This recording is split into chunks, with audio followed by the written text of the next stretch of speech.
बालों वाली बहू।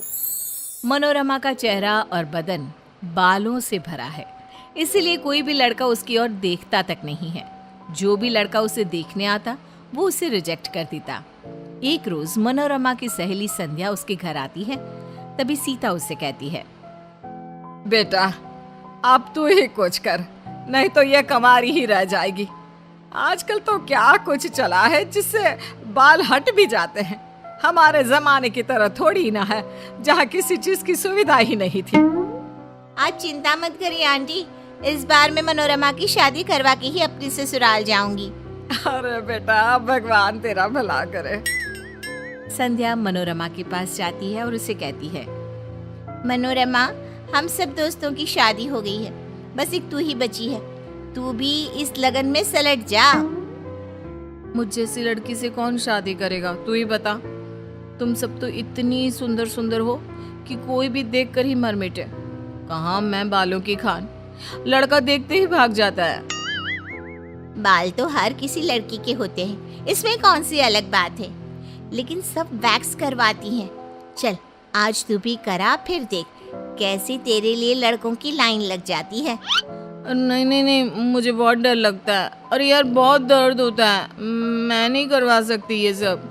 अरे पागल, एक बार ही तो कराना है, बस शादी हो जाए फिर क्या। संध्या मनोरमा को किसी तरह वैक्स करवाने के लिए मना लेती है और उसकी पूरी बॉडी और चेहरे पर वैक्स करवा देती है। वाह, ये मैं हूँ, कितनी सुंदर लग रही हूँ मैं।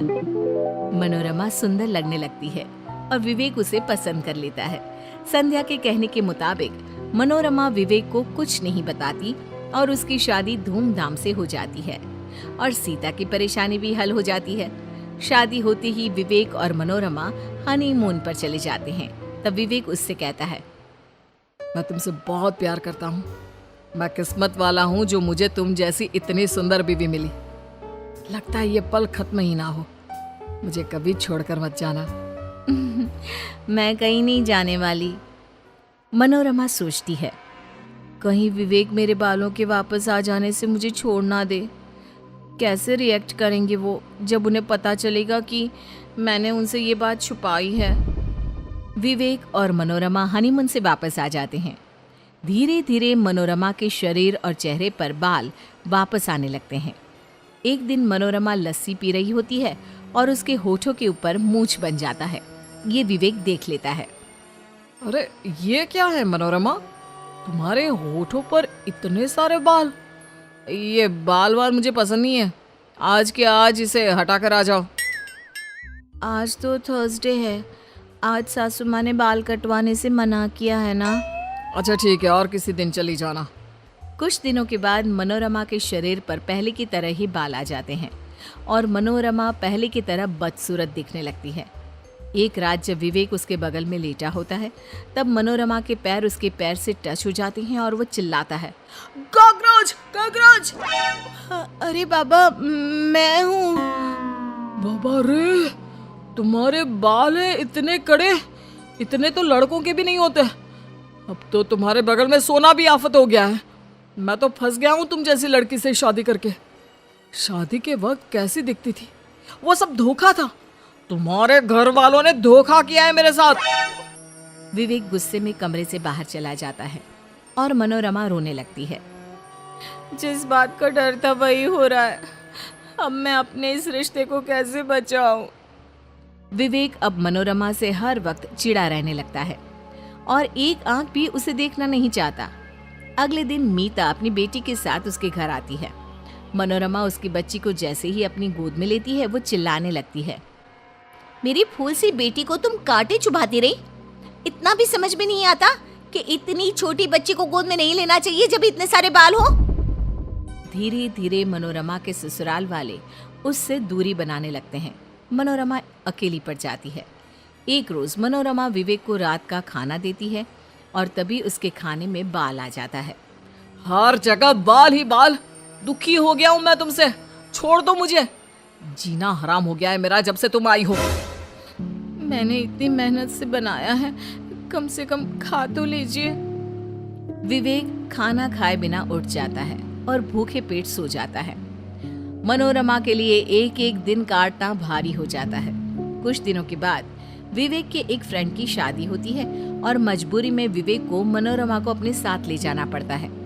लेकिन जैसे ही विवेक पार्टी में पहुंचता है, उसके सारे फ्रेंड्स मनोरमा को देखकर उसका मजाक बनाने लगते हैं।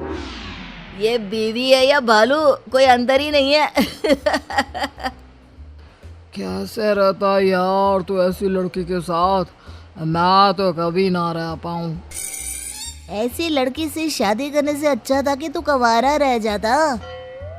दोस्तों की बातें सुनकर विवेक का मूड ऑफ हो जाता है और वो चुपचाप पार्टी से चला जाता है और घर जाकर मनोरमा से कहता है, मुझे तलाक चाहिए तुमसे, तलाक। अब मेरा पीछा छोड़ दो, अब और बेइज्जती मुझसे सही नहीं जाएगी। कल तक तुम ये कहते थे कि मुझे छोड़कर मत जाना, आज खुद ही निकाल रहे हो। मैं तुम्हारे बिना नहीं रह सकती हूँ। मुझे उस वक्त ये सब कुछ नहीं पता था, अब मैं तुम्हारे साथ नहीं रह सकता। चली जाओ तुम अपने घर वापस। मनोरमा कुछ नहीं कह पाती और वापस अपने घर चली जाती है। कुछ दिनों में दोनों का तलाक हो जाता है और मनोरमा सीता से कहती है, माँ, तुम्हारे और संध्या की इस झूठ ने मेरी जिंदगी तबाह कर दी। अरे मुझे क्या पता था बेटा कि ऐसा कुछ हो जाएगा, मैंने तो ये सब तेरे भले के लिए किया था।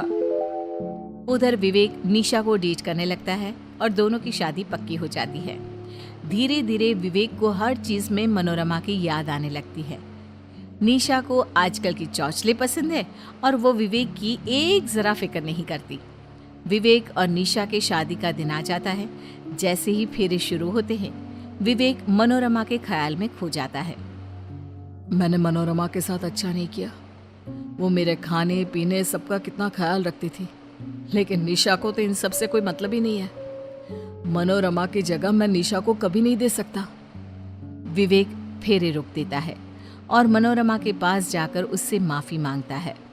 मुझे माफ कर दो मनोरमा, मुझे अपनी गलती का एहसास हो गया है। मैंने इस बाल के चक्कर में अपनी जिंदगी का सुख चैन सब गंवा दिया। मुझे तुम वापस चाहिए, इन बालों के साथ ही। सुबह का बुला शाम को घर आ जाए तो उसे भूला नहीं कहते जी। विवेक मनोरमा से फिर से शादी कर लेता है और दोनों सुखी जीवन बिताने लगते हैं।